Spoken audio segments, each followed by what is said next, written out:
Hey there, ladies and gentlemen, it's me, Dr. Donna. Welcome to week 16 of 9. Last week I read the 5 dysfunctions of a team. Here's what I have for you. Ladies and gentlemen, I have thought long and hard about what I was going to say about this book. So first I'd like to start with saying, yes, read this book. And yes, the 5 dysfunctions actually can turn into functions.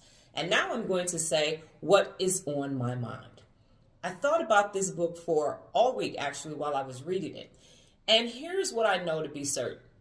If you have a dysfunctional team, then you're going to have to make them functional. And how are you going to do that? So I'm going to use the principles of war. If you need to go to war, you're going to have to prepare yourself. And during the time that you're actually fighting battles, you're going to have scars and wounds once you've won those battles to show for what has taken place. So if you think for 1 second that you're going to be some suck-up, sycophant-ass politician, read this book, and then think that your team is going to be functional, you have lost your damn mind, okay? I'm going to just give you a few examples of me having to take a dysfunctional team and making them functional. First of all, when I was a second lieutenant in the Army, I had a company commander who was an alcoholic, and he demanded that when you came to his events at his house that were mandatory because he was bored on the weekends and didn't have anything to do, that you needed to drink. And so I don't drink, didn't drink then, and don't drink now. And as a result, for the last 4 months of his command, I got treated like crap until he left. But I still took care of my platoon, and I knew that because he was a dysfunctional drunk, that's what was wrong with the doggone company. So those were war wounds. Do you understand what I'm saying? In my corporate years, I have been threatened by the union. I have had to hire the Birmingham police to escort me to my car for 30 days because I fired 4 people for stealing. I have had to sit in front of the union president and 3 union representatives for firing someone who for 9 months I told them, you're playing the attendance game and you're going to get fired. The team was furious with me because he was the best forklift driver. And so they did everything they could to try to make my life miserable to bring him back. And the answer was absolutely no. Why? Because him calling off always impacted the team.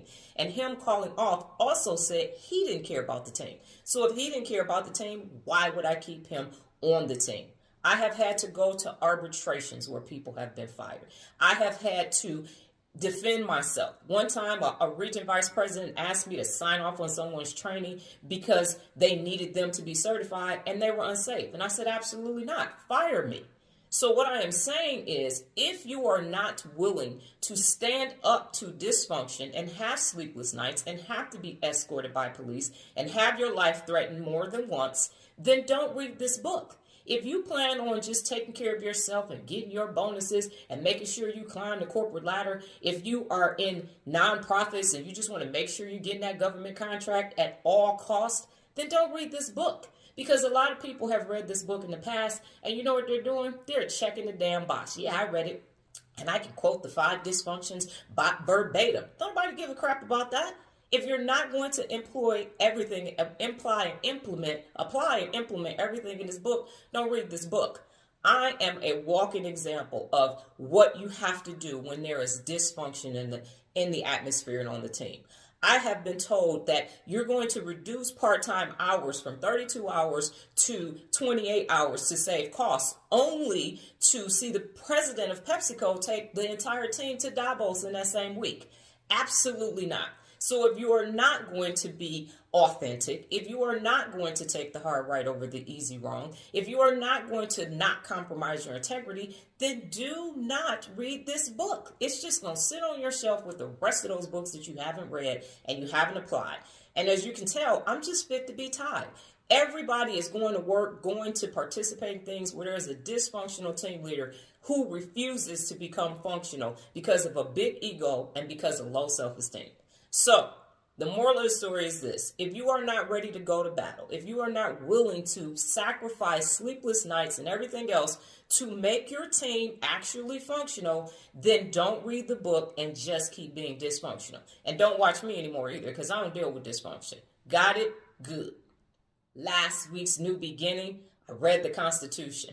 Now, I've had to read the Constitution because my bachelor's degree is in public law and government and my master's degree is in criminal justice. But it's been a long time since I've actually read it to make sure that I understand what was going on and familiarize myself with it once again. So it was quite eye-opening. And the reason why I did it was because of the Ted Kennedy book. And he said there were several senators who were very well versed in the Constitution. It is a difficult piece of material to read when you start thinking about the language. But if you take the time to read it, which I suggest you do, at least read it once all the way through. And they even have pocket ones that you can order for free online. I'm suggesting that if you're an American citizen, that you get a copy of it and become well versed in it. Got it? Good.